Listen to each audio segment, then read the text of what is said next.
கர்த்தருடைய நாம மகிமைப்படுவதாக. ஆண்டவரும் அருமை இரட்சகரும் ஆகிய இயேசு கிறிஸ்துவின் இனிதான நாமத்தினாலே தேவனுடைய பாதத்தில் கடந்து வந்திருக்கிற உங்கள் அனைவரை அன்போடு கூட வாழ்த்துகிறேன். கர்த்தர் உங்களை நிறைவாய் ஆசீர்வதிப்பாராக. இந்த நாளிலும் செய்திக்காக தெரிந்து கொண்ட வேத வசனம் ஏசாயா தீர்க்கதரிசியினுடைய புஸ்தகம் 60வது அதிகாரம். ஏசாயா தீர்க்கதரிசியின் புஸ்தகம் 60வது அதிகாரம் அதனுடைய 22வது வேத வசனத்தை ஒருவர் சத்தமாய் வாசிப்போம். ஏசாயா 60வது அதிகாரம் 22வது வேத வசனம். சின்னவன் ஆயிரமும் சிறியவன் பலத்த ஜாதியுமாவான். கர்த்தராகிய நான் ஏற்ற காலத்தில் இதை தீவிரமாய் நடப்பிப்பேன். சின்னவன் ஆயிரமும் சிறியவன் பலத்த ஜாதியுமாவான். கர்த்தராகிய நான் ஏற்ற காலத்தில் இதை தீவிரமாய் நடப்பிப்பேன் என்று சொல்லி ஆண்டவராகிய கர்த்தர் ஏசாயா தீர்க்கதரிசி மூலமாக இந்த வார்த்தையில அவர் இவ்விதமாக அவர் சொல்கிறார். தேவனாகிய கர்த்தர் அவர் சிறியவர்களை, வாழ்க்கையில சிறுமைப்பட்டவர்களை, எளியவர்களை, இன்னுமாக அற்பமாய் எண்ணப்பட்டவர்களை தன்னுடைய வாழ்க்கையில ஆண்டவர் அவர்களை விட்டு விடுகிறதில்லை, கைவிடுகிறதில்லை. கர்த்தர் அவர்களுக்கும் ஒரு காலத்தை தேவன் வைத்திருக்கிறாராம். அல்லேலூயா, கர்த்தரின் ஸ்தோத்திரம். சின்னவன் ஆயிரமும் சிறியவன், எல்லாருடைய வாழ்க்கையில தன்னுடைய வாழ்க்கையில நான் சிறியவனா இருக்கிறேன், எளியவனா இருக்கிறேன் சொல்கிற அந்த சிறியவனை கர்த்தர் பலத்த ஜாதியுமாக்குவேன் என்று சொல்லி ஆண்டவர் சொல்லுகிறார். அல்லேலூயா, அல்லேலூயா. என்னொரு வசனத்தை நாம் வாசித்து பார்த்தால் 1 சாமுவேலின் புஸ்தகம் 2வது அதிகாரம் 8வது வசனத்தை நாம் வாசிக்கும் பொழுது அவர் சிறியவனை புழுதிலிருந்து எடுத்து எளியவனை குப்பையிலிருந்து அவர் உயர்த்துகிறார் என்று சொல்லியும் கர்த்தருடைய வேதம் சொல்லுகிறார். பாருங்க, அவர் சிறியவனை அவர் புழுதியிலிருந்து அவர் எடுக்கிறாராம். அல்லேலூயா. அந்த மனுஷன் தன்னுடைய வாழ்க்கையில புழுதியில கிடந்தாலும் சரி, எளியவன் குப்பையில கிடந்தாலும் சரி, நான் அவனை என்ன செய்கிறேன், அவனை குப்பையிலிருந்தும் புழுதியிலிருந்தும் கூட நான் எடுத்து அவனை என்ன செய்வேன், நான் உயர்த்துவேன் என்று சொல்லி கர்த்தர் சொல்கிறார். அல்லேலூயா, அல்லேலூயா. ஏன் ஆண்டவர் சிறியவர்களுக்கு மேல அவ்வளவு பெரிய ஒரு அக்கறை வச்சிருக்கிறார் பாருங்க. ஏன்னு சொன்னா மனுஷர்கள் எல்லாருமே பெரிய மனுஷனை தான் நாடுவாங்க. வாழ்க்கையில வசதியில பெரிய ஆளா இருக்கிறாங்களா, கல்வியில பெரிய ஆளா இருக்கிறாங்களா, பார்ப்பதற்கு நல்ல ஸ்டைலா அழகா இருக்கிறாங்களா, எல்லாருமே மனுஷனுடைய வாழ்க்கையில பெரியவர்களைத்தான் நாடுகிறார்கள், வசதி படைத்தவர்களை நாடுகிறார்கள், ஞானவான்களை நாடுகிறார்கள். சிறியவர்கள் என்று சொன்னால் எல்லாரும் அவருடைய வாழ்க்கையில அற்பமாய் எண்ணுகிறார்கள். பெற்ற பிள்ளைகளை கூட பெற்றோர் தன்னுடைய வாழ்க்கையில அற்பமாய் எண்ணுகிறவர்கள் இருக்கிறார்கள். அல்லேலூயா, கர்த்தர் ஸ்தோத்திரம். அற்பமா எண்ணுவாங்க, அற்பமா பேசுவாங்க, ஸ்தோத்திரம் ஒதுக்கி வைப்பாங்க. தன்னுடைய வாழ்க்கையில உடன் பிறந்தவர்கள் கூட அற்பமாய் எண்ணுவாங்க, அற்பமாய் பேசுவாங்க, ஒதுக்கி வைப்பாங்க. ஆனா யார் அவ்விதமாக ஒதுக்கப்பட்ட நிலையில, வெறுக்கப்பட்ட நிலையில, அற்பமாய் எண்ணப்படுகிற நிலையில் இருக்கிறார்களோ அவர்களை தான் கர்த்தர் மேன்மைப்படுத்தி கர்த்தர் கரத்தில் எடுத்து ஆசீர்வைத்து உயர்த்துவார். அல்லேலூயா, அல்லேலூயா, ஸ்தோத்திரம். என்னுடைய வாழ்க்கையில என்னுடைய தாய் தகப்பனுக்கு நான் 6வது பையன். அது மாத்திரமல்ல, என்னுடைய தாயார் என்னை பிரசவத்திற்காக அவர்கள் போகிற வழியில குட் ஃப்ரைடே அன்னைக்கு இயேசு கிறிஸ்துவை சிலுவையில் அறைந்த நாளை எல்லா இடங்களிலும் ஆராதனையாய் கொண்டாடுகிறதான, அந்த நாட்களில் ஆராதிக்கிறதான அந்த நாளில பாருங்க, ஸ்தோத்திரம், போகிற வழியிலே என்னுடைய தாயாருக்கு பிரசங்கம் நடந்து நான் பிறந்தேன். நான் பிறக்கும் பொழுது வழியில பிரசவிக்க ஒரு சூழ்நிலை வந்ததுனால பாருங்க, கோட்டார் பக்கத்தில் இருக்கிற ஒரு சாக்கடையில தான் நான் பிறந்தேன். சாக்கடையில நான் பிறந்ததுனால பாருங்க, என்னை எல்லாரும் அற்பமாக பேசுவாங்க. என் சகோதரிமார் கூட பல நேரங்களில் சொல்லுவாங்க, நான் எதாயிலும் பேசிட்டா கூட சாக்கடையில் பிறந்தவனை தெரியாதா, வாயை மூடு, நீ சாக்கடையில் பிறந்தவன் அப்படின்னு சொல்லுவாங்க. என் தகப்பன் குடும்பத்தார் கூட நான் சாக்கடையில் பிறந்தவன் அப்படின்னு சொல்லி என்னை அற்பமாக எண்ணுவாங்க. கர்த்தருக்கு ஸ்தோத்திரம்.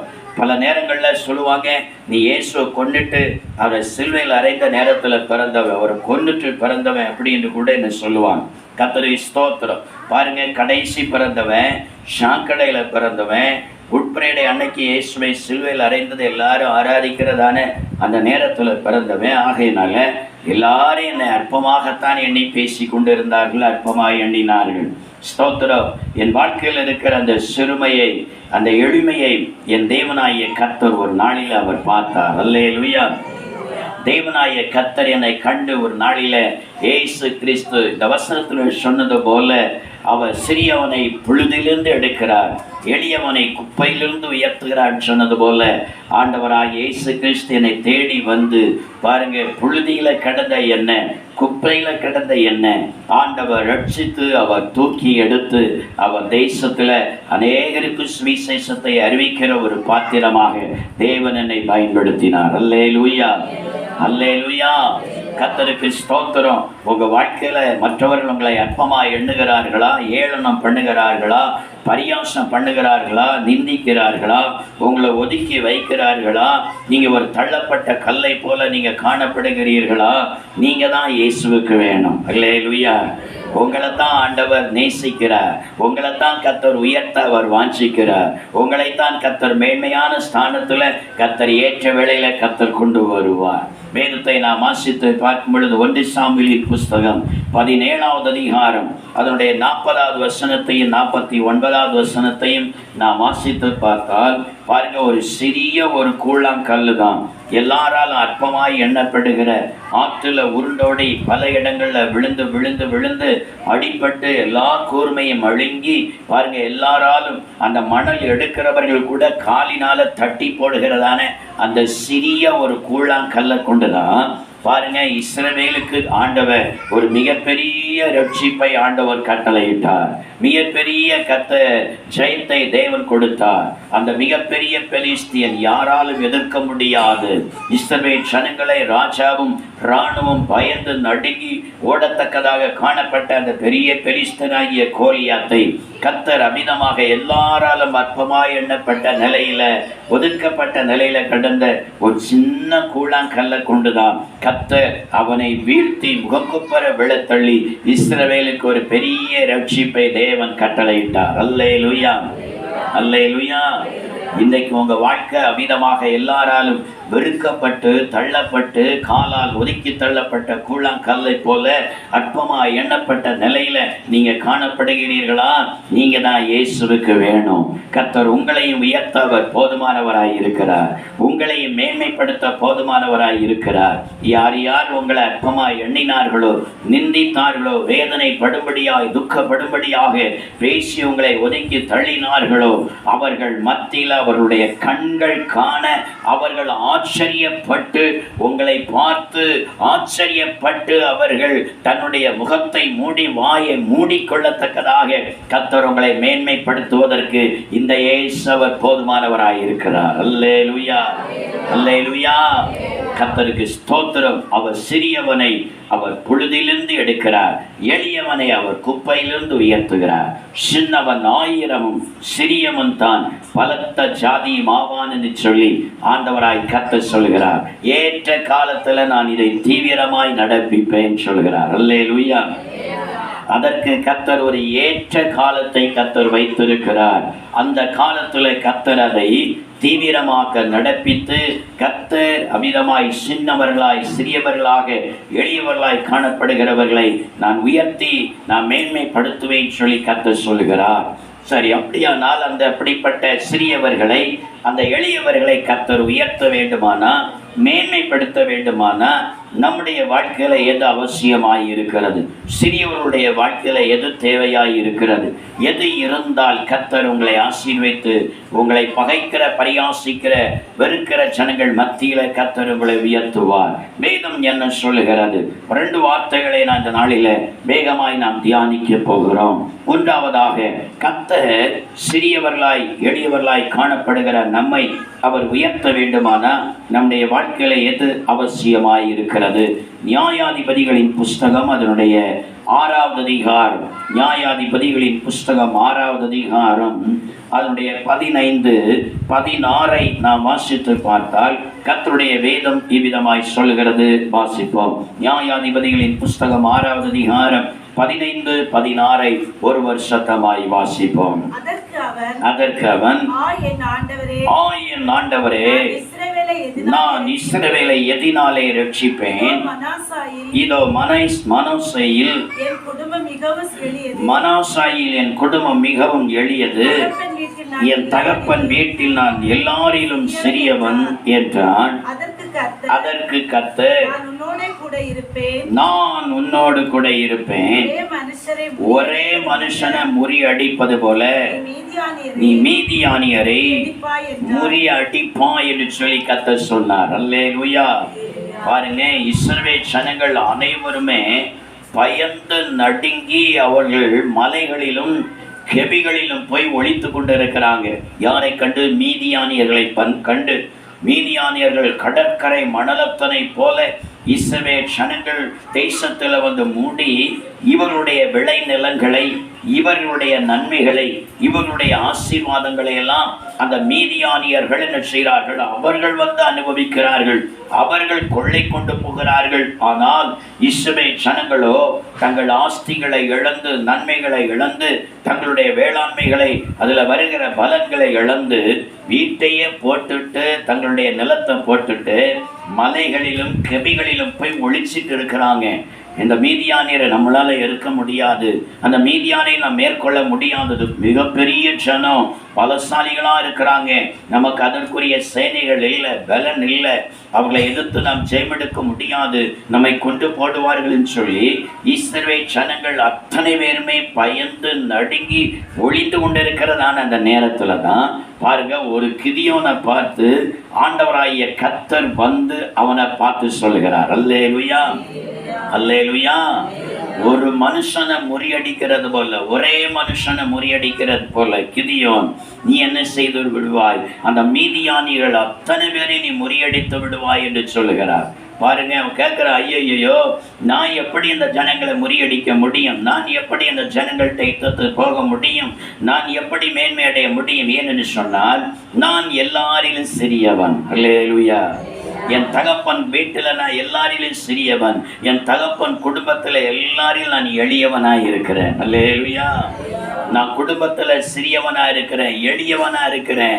இந்த எளியவனை கொண்டு, இந்த சிறியவனை கொண்டு இவ்வளவு கடற்கரை மணலாக வந்திருக்கிற, பலசாலிகளாய் வந்திருக்கிற இந்த மீதியானியரை எப்படி நான் முறியடிக்க முடியும்?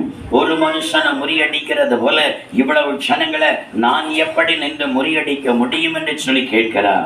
ஆனால் கர்த்தர் அவனை பார்த்து சொல்லுகிறார், பாருங்க, நான் உன்னோடு கூட இருப்பேன். அல்லேலூயா, அல்லேலூயா. ஸ்தோத்திரம். நான் உன்னோடு கூட இருந்தால் மாத்திரம் போதும். நான் உன்னோடு கூட இருந்தால் எல்லா சேனைகளையும் முறியடிக்க உன்னால் ஆகும். நான் உன்னோடு கூட இருந்தால் நீ சிறியவன் என்று சொல்லப்படுகிற உன்னை இஸ்ரவேல் ஜனத்தில் பெரியவனாய், தலைவனாய் மாற்ற என்னால் முடியும். நான் உன்னோடு கூட இருந்தால் எளியவன் என்று சொல்லுகிற உன்னை எல்லா ஜனங்கள் மத்தியிலும் உன்னை அவர்களுக்கு மேலாக ஆசீர்வதித்து உயர்த்த என்னால் முடியும் என்று சொல்லுகிறார். அல்லேலூயா, அல்லேலூயா. அப்படியே கர்த்தர் சொன்ன வார்த்தையின்படியே கர்த்தர் அந்த கிதியோனோடு கூட இருந்தார். கர்த்தர் அவன் கூட இருந்ததுனால பாருங்க, மிகப்பெரிய சேனைகள், மிகப்பெரிய சேனைகள். பாருங்க, இவன் யுத்தமே பண்ணல. இவன் கூட 300 பேரை மட்டும்தான் கூட்டிட்டு போய் இருக்கிறான். அவங்க யுத்தம் பண்ணல. அதுக்கு பதிலாக அவங்க என்ன செய்தாங்க தெரியுமா? ஒரு பானையை கொண்டு போனாங்களாம். பாருங்க, யுத்தத்துக்கு போறவங்க எல்லாரும் ஈட்டி, அறிவாள் இதெல்லாம் கொண்டு போவாங்க, பட்டயத்தை கொண்டு போவாங்க, கேடகத்தை கொண்டு போவாங்க, வில்லை கொண்டு போவாங்க. இதை கொண்டு தான் யுத்தம் பண்ணுவாங்க. பாருங்க, கடற்கரை மணலாத்தனையா இருக்கிற ஜனங்கள் மத்தியில் இவன் கூட கர்த்தர் நினைச்சுதான் 300 பேரை மட்டும்தான் அனுமதித்தார். பாருங்க, அந்த 300 பேரும் அவர்கள் பட்டயமும் கொண்டு போகல, ஈட்டியும் கொண்டு போகல, வில்லும் அம்பும் கொண்டு போகல. இவர்கள் யுத்தமும் பண்ணல. இவர்கள் செய்த காரியம் என்னன்னா, ஒரு பானையை கொண்டு போனார்கள். பானை, அதே நேரத்தில் அதுல எரிகிறதான தன் கரத்துல ஒரு எரிகிற தீவெட்டி. அல்லேலூயா, அல்லேலூயா. பாருங்க, யுத்த களத்துல இப்போ முன்னால போய் நிற்கிறாங்க. முன்னால பார்க்க பெரிய சேனைகள் எல்லாம் பட்டயத்தை வச்சுட்டு இருக்கிறாங்க, ஈட்டி வச்சுட்டு இருக்கிறாங்க. குதிரை சேனைகள் நிற்கிறது, காலால் படைகள் நிற்கிறது. எல்லாம் பட்டயம், ஈட்டியோட, வில்லோட, அம்போட நின்று கொண்டு இருக்கிறாங்க. அவங்க முன்னால போய் இவங்க பாருங்க, 300 பேரும் பானையும் ஒரு தீவெட்டியும் கூட வச்சுட்டு இருக்கிறாங்க. அல்லேலூயா, அல்லேலூயா. அவர்களுக்கு முன்னால போய் என்ன செய்தார்களாம், அவரவர் தன்னுடைய கரத்துல வாயில என்ன செய்தார்களாம், எக்காலத்தை வச்சு அப்படி எக்காலத்தை ஊதி அந்த பானைக்குள்ளால தீவெட்டியை வச்சிருக்கிறவங்க அந்த பானை எடுத்து அவர்களுக்கு முன்பதாக டமா டமான்னு போட்டு உடைச்சி இந்த தீவெட்டியை தான் காட்டினார்களாம். அல்லேலூயா. பட்டயம் இல்லை, ஈட்டி இல்லை, அம்பு இல்லை. தன் கரத்தில் இருக்கிற ஒரு கரத்தினால பானை உடைத்து ஒரு கரத்தினால அவர்கள் அந்த தீவெட்டியை முன்னால காண்பித்து என்ன செய்தார்கள், எக்காலத்தை ஊதினார்களாம். அந்த பயங்கரமான மீதியானுடைய சேனைகள், திரளாயிருக்கிற மீதியானுடைய சேனைகள் எல்லாம் பயந்து நடுங்கி அவர்கள் என்ன செய்தார்களாம், அவர்களை மாற மாற ஒருத்தருக்கு யுத்தம் பண்ணி அவர்கள் மடிந்து ஓடி போனார்களாம். அல்லேலூயா. அவர்கள் பெருக்கூட்டம் மடிந்து போனார்கள், மீதவர்கள் ஓடி போனார்கள். ஒருத்தர் கூட இவங்க கூட யுத்தம் பண்ணல, இவங்களும் போய் ஒருத்தருடைய தலையும் எடுக்கல. அல்லேலூயா, அல்லேலூயா. கர்த்தரே அவர்களுக்கு முன்பாக நின்று யுத்தம் பண்ணினார். காரணம், கர்த்தர் கிதியோனோடு கூட இருந்தார். அல்லேலூயா, அல்லேலூயா. சிறியவனாய் காணப்பட்ட அந்த கிதியோனை கர்த்தர் அந்த தேசத்திற்கு தலைவனாக உயர்த்தினார். எளியவனாய் காணப்பட்ட அவனையோ அந்த தேசத்தை நியாயம் விசாரிக்கிற நியாயாதிபதியாக ஒரு ராஜாவுடைய ஸ்தானத்துல கர்த்தர் அவனை மேன்மையான ஸ்தானத்துல கர்த்தர் அவனை உயர்த்தி ஆசீர்வதித்தார். அல்லேலூயா, அல்லேலூயா. சிறியவர்களாகிய உங்க வாழ்க்கையில, எளியவர்களாகிய உங்க வாழ்க்கையில பணம் இல்லாமல் இருக்கலாம், உங்களுடைய வாழ்க்கையில ஆஸ்திகள் இல்லாமல் இருக்கலாம், சரியான ஞானம் இல்லாதவர்களாய் இருக்கலாம், கல்வி அறிவு இல்லாதவர்களாய் இருக்கலாம், எந்த மனுஷனுடைய எந்த ஒரு பக்க சப்போர்ட்டு உங்க வாழ்க்கையில இல்லாமல் இருக்கலாம், உங்க ஃபேமிலி பேக்ரவுண்டுடைய எந்த ஒரு சப்போர்ட்டு கூட உங்க வாழ்க்கையில இல்லாமல் நீங்கள் தனித்து விடப்பட்டவர்களாக உங்க வாழ்க்கையில நீங்க உழைச்சா மட்டும்தான் உங்களால் சாப்பிட முடியும். ஆனால் அதை கொண்டு திருப்தியாகவில்லை, கடனை கூட அடைக்க முடியல, பிள்ளைகளை கூட செலவு பண்ண முடியல என்கிற நிலையில நீங்க வாழலாம். ஆனா உங்களையும் கர்த்தர் மேன்மைப்படுத்த அவரால் ஆகும். இந்த இயேசுவால உங்களை உயர்த்த முடியும், ஆசீர்வதிக்க முடியும். இன்னைக்கு நீங்க உழைக்கிறது உங்களுக்கு போதாமல் இருக்கிற நேரத்துல உங்களை கொண்டு அநேகரை போஷிக்கிறார்கள். கர்த்தர் உங்களை ஆசீர்வதித்து உயர்த்த என் இயேசுவால் ஆகும். அல்லேலூயா, அல்லேலூயா. கர்த்தர் அப்படி உயர்த்த வேண்டுமானால் அந்த கிதியோனுக்கு சொன்ன ஒரு வார்த்தை, இதெல்லாம் எப்படி ஆகும் என்று சொல்லி கேட்கும் போதுதான் ஆண்டவர் சொல்லுகிறார், கர்த்தர் சொல்கிறார், நான் உன் கூட இருப்பேன். அல்லேலூயா, நான் உன் கூட இருப்பேன் என்று சொல்லுகிறார். இன்றைக்கு ஆண்டவருடைய வார்த்தை கேட்டுக்கொண்டு இருக்கிறது என்னுடைய பிள்ளையே, இயேசு கிறிஸ்து மாத்திரம் உங்க கூட இருந்தா நீங்க கீழே போக மாட்டீங்க. உங்க வாழ்க்கையை கர்த்தர் மேன்மையான ஸ்தானத்தில் கொண்டு வருவார். நீங்க சிறியவர்களாய் இருந்தாலும் இயேசு உங்க கூட இருந்தால் உங்களை பெரியவர்களாய் மாற்றுவார். நீங்க எளிய நிலையில நீங்கள் காணப்பட்டாலும், கல்வி அறியற்றவர்களாக காணப்பட்டாலும், உங்களுடைய வாழ்க்கையில இயேசு கூட இருந்தால் கர்த்தர் உங்களுடைய வாழ்க்கை எல்லாம் உடைய ஆசீர்வதிக்கப்பட்ட தெய்வ பிள்ளைகளாக இயேசு உங்களை மாற்றுவார். அல்லேலூயா, அல்லேலூயா. இயேசுவால முடியும், இயேசுவால கூடாத காரியம் ஒன்றுமில்லை. அவர் மாத்திரம் நம்ம கூட இருந்தா போறோம். அல்லேலூயா. அவர் இல்லை என்று சொன்னால் அவரை நாம் என்ன செய்ய வேண்டும், என் உள்ளத்துல வாரும் ஆண்டவரே என்று சொல்லி நாம் அழைக்க வேண்டும். அழைச்சாதான் அவர் வருவார். இந்த இயேசு கிறிஸ்து அவரை அழைக்காம என்ன செய்ய மாட்டார், வரமாட்டார். அழைக்காத மனுஷனுடைய வாழ்க்கையிலும் வரமாட்டார், அழைக்காத மனுஷனுடைய வீட்டிலையும் அவர் வரமாட்டார். ஆனா அழைக்கிற மனுஷன் யாராயிருந்தாலும் அவருடைய உள்ளத்திலும் வந்து தங்குவார், அவருடைய இல்லத்திலும் வந்து தங்குவார். அவர் வந்து விட்டாலே அந்த குடும்பம் ஆசீர்வதிக்கப்படும். அவர் வந்து விட்டாலே அந்த குடும்பம் மேன்மையான ஸ்தானத்தில் உயர்த்தப்படும். அல்லேலூயா, அல்லேலூயா. கர்த்தருக்கு ஸ்தோத்திரம். வேதத்தில் நான் வாசித்து பார்க்கும் லூக்கான சுவிசேஷம் 7வது அதிகாரம் அதனுடைய 36 50 வரைக்கும் இருக்கிற வசனங்களை வாசித்து பார்த்தால் அங்கே பாவியான ஸ்திரீ ஸ்தோத்திரம் சொல்லப்பட்டு இருக்கிறது. பாருங்க, அந்த ஊரிலேயே பாவியான ஸ்திரீ, எல்லாராலும் அற்பமாய் எண்ணப்பட்டவள், எல்லாராலும் நிந்திக்கப்பட்டவள், எல்லாராலும் வெறுக்கப்பட்டவள். ஆனால் ஒரு நாள் இயேசுவின் பாதத்தை தேடி வந்தாள். இயேசுவின் பாதத்தை தேடி வந்தவருடைய பாதத்தில் முகக்குப்புற விழுந்து அழுதாள், கண்ணீர் வடி துடித்தாள். கண்ணீர் வெடித்த அவளுடைய வாழ்க்கையில இயேசு அவளோடு கூட அவளுடைய வீட்டிலுக்குள்ளும் பிரவேசிக்க ஆரம்பித்தாள். அவள் வாழ்க்கையில இயேசு வந்தார், அவளுடைய வீட்டில இயேசு வந்தார், அவளுடைய பாவங்களை மன்னித்தார், ரட்சித்தார், சமாதானத்தை கொடுத்தார். அந்த ஊரிலேயே அற்பமாய் எண்ணப்பட்ட அவளை அந்த ஊரிலேயே அந்த குடும்பத்தை கர்த்தர் தலைக்கல்லாக மாற்றிவிட்டார். அல்லேலூயா, அல்லேலூயா. அந்த குடும்பத்துல இயேசு செய்தது போல உள்ள ஒரு அற்புதம் இதுவரைக்கும் கர்த்தர் எங்கேயும் செய்யல. அல்லேலூயா.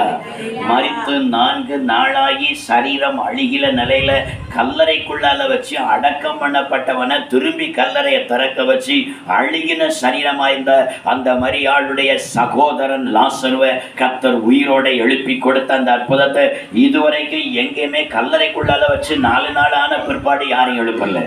அல்லேலூயா.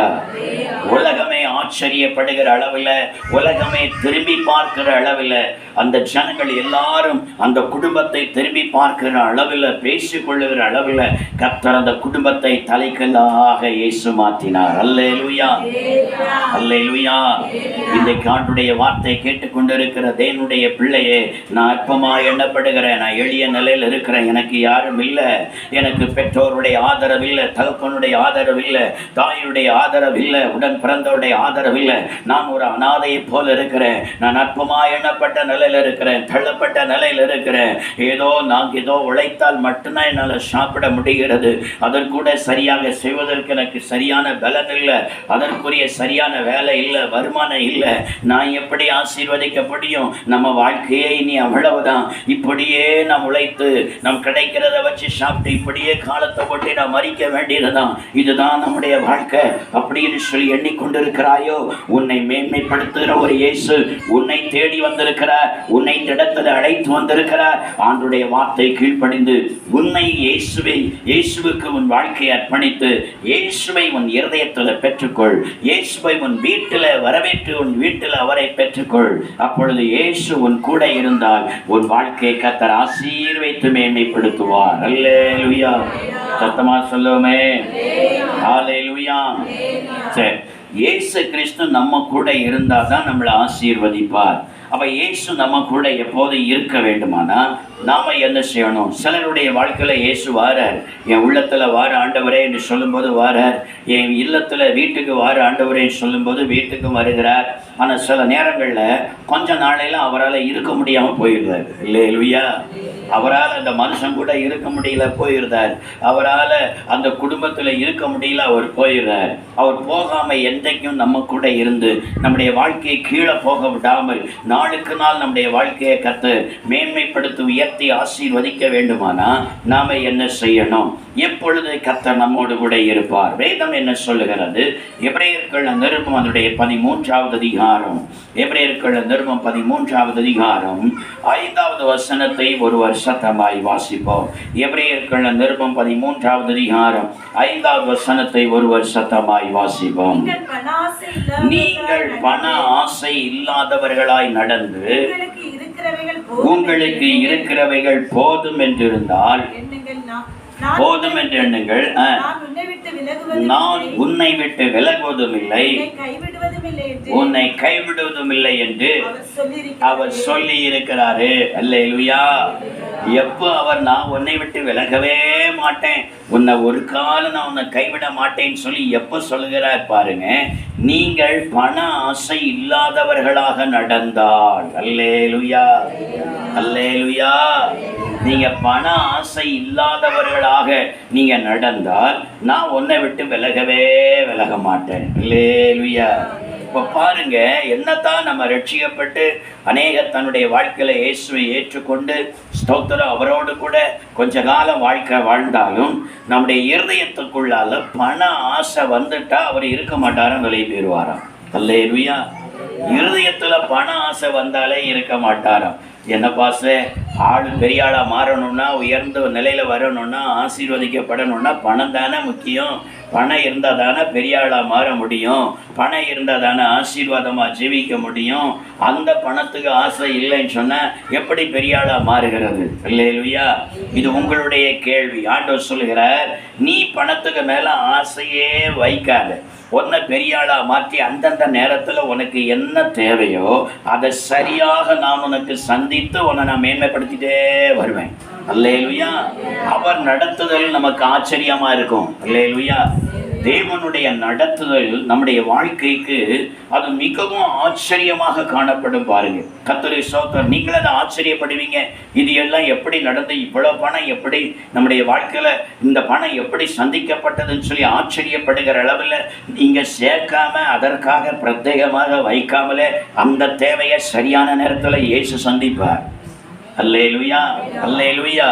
அதுக்காக நீங்க பணம் சேர்க்கக்கூடாது, எல்லாம் அந்த நேரத்தில் பார்த்துக்கிட்டு அப்படின்னு சொல்லி அல்ல. உங்களால் முடிஞ்சா தைல வாரதை நீங்க சேர்த்து வைத்துக் கொள்ளுங்க, நல்லது. ஆனா அதுக்காக நீங்க பிரயாசப்பட்டு எப்படியாவது பணம் சம்பாதிக்கணும், பணத்தை தேடணும், என்ன வழியில போய் பணத்தை தேடலாம், அப்படி தேடலாமா இப்படி தேடலாமான்னு சொல்லி பிரயாசப்படாதீங்க. அல்லேலூயா. பல பண ஆசைக்கு மேல எப்படியாவது பணத்தை சேர்த்து வைக்கணும், நமக்கு இவ்வளவு பணம் தேவைப்படுகிறது வருங்காலத்தில், அதற்கு வேணும் இதுக்கு வேணும்னு சொல்லி ஓய்வு நாளை கூட அசட்டை பண்ணி அந்த நாள்ல வேலைக்கு போறாங்க. பாருங்க, அது ஆண்டவருடைய பார்வையில பிரியமில்லை, அவர் துக்கப்படுவார். கர்த்தருடைய ஸ்தோத்திரம். உன் பண தேவை ஆண்டவர் சந்திப்பார். ஓய்வு நாள்ல கிடைக்கிற அந்த பணம் எனக்கு வேண்டான்னு சொல்லி நீங்க தள்ளணும். அல்லேலூயா. இந்த ஓய்வு நாள்ல கர்த்தரை ஆராதிக்காம நான் வேலைக்கு போகிற அந்த பணம் எனக்கு தேவையில்லை, அந்த ஆசீர்வாதம் எனக்கு தேவையில்லை. இது கர்த்தருடைய பரிசுத்த நாள். என்னுடைய தேவைக்கு எத்தனை லட்சமாய் இருந்தாலும் அந்த நேரத்தில் இயேசு பார்த்து கொள்வார். நான் இருக்க வேண்டியது இயேசுவின் பாதம். இயேசுவை தான் என் வாழ்க்கையில நான் விடாமல் இருக்க வேண்டும். இந்த ஓய்வு நாள்ல நான் இயேசை விட்டுட்டு பணத்துக்கு பின்னால நான் வேலைக்கு பின்னால நான் போகக்கூடாது. என் தேவையை இயேசு பார்த்து கொள்வார் என்று சொல்லி இருந்தால் நிச்சயமாக கர்த்தர் உங்களுக்கு அற்புதத்தை செய்வார். அல்லேலூயா. தேவன் சொல்லுகிறது, நான் உன்னோடு கூட இருந்தால் உன்னை ஆசீர்வதித்து உன்னை உயர்த்துவேன், உன்னை பெரியாளா மாற்றுவேன். அல்லேலூயா. நான் உன் கூடவே இருக்க வேண்டுமானால் நீ பண ஆசைக்கு உட்படக்கூடாது என்று சொல்லி கர்த்தர் சொல்லுகிறார். அல்லேலூயா. நீ பண ஆசைக்கு உட்பட்டு எப்படியாயிலும் பணக்காரன் ஆகணும், நிறைய பணம் சேர்க்கணும்னு ஆசைப்படாத. அவர் உன்னோடு கூட இருக்கிற நேரத்தில் ஆட்டோமேட்டிக்கா உயர்வு வந்துகிட்டே இருக்கும்.